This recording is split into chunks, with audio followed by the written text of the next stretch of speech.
नाज़रीन, नौशर फिरोज में उन्हनि बिरादरी जा माण्हू सरापा एहतजाज बणिजी विया आहिनि जिन कातिल जवाबदारनि ते केस तां हथ खणाइण लाइ धमकाइण जो इल्ज़ाम हणंदे पुलिस ते संदन वंगारो हुजण जो इल्ज़ाम हयो आहे। वधीक तफ़सीलनि लाइ ॾिसूं था महबूब कलहोड़ो जी हीअ रिपोर्ट। मौजूद आहियूं उन्हनि बिरादरी जे माण्हुनि पारां हिते एहतजाजी मुज़ाहिरो कयो आहे। अचो त उन्हनि सां ॻाल्हि ॿोल करियूं त संदन आख़िर मसइलो कहिड़ो आहे। मसइलो इहो आहे साईं त मुंहिंजो अली नवाज़ पुलिस जो माण्हू बेगुनाह मारियो वियो आहे। उन जो इन महिल ताईं पुलिस को बि क़दुरु कान थी करे, पैसा वठी खाई घरनि ते असां जन ते औज़ार कयूं, धमकियूं पता ॾियनि।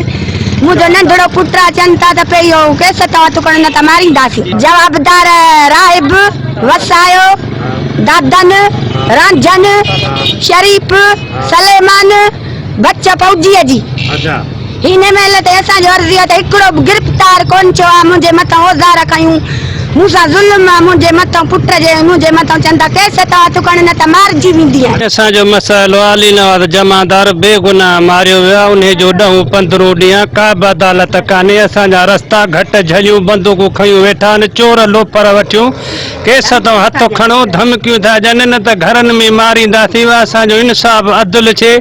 असां ग़रीब तव्हांखे इहो अर्ज़ु था कयूं जी इहो असां ग़रीबनि जो 10-15 ॾींहं थी विया आहिनि, उन जो को बि इंसाफ़ न थियो आहे। मुंहिंजो चाचो अली नवाज़ उनखे ॾींहं ॾिठे जो क़त्ल कयो अथनि, मारियो अथनि, उनजो को बि इंसाफ़ अॼु ताईं न थियो आहे।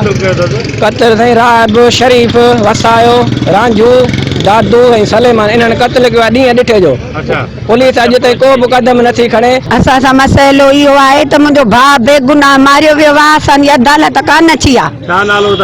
मुंहिंजो अली नवाज़ उहो मारियो वियो आहे, हिन महिल ताईं अदालत कान अची आहे। असां सां ज़ुल्म आहे, कहर आहे, असांजा मारियूं विया आहिनि ॾींहं ॾिठे जो। मसइलो इहो आहे त अली नवाज़ पुलिस वारे खे ॾींहं ॾिठे जो मारे विया आहिनि, हिन महिल ताईं गिरफ़्तार जवाबदार न थिया आहिनि। ऐं जेको आहे धमकियूं था ॾियनि, असांजो राति जो घरनि में घिड़ी था अचनि, चवनि था केस तां हथु खणो न त मारींदासीं। इन करे 15-16 ॾींहं थी विया आहिनि, को अदालत न थी आहे, पुलिस कान थी वठे कुझु बि। कैमरामैन अहमद फराज सां गॾु महबूब कलहोड़ो, मेहरान टीवी न्यूज़, नौशर फिरोज।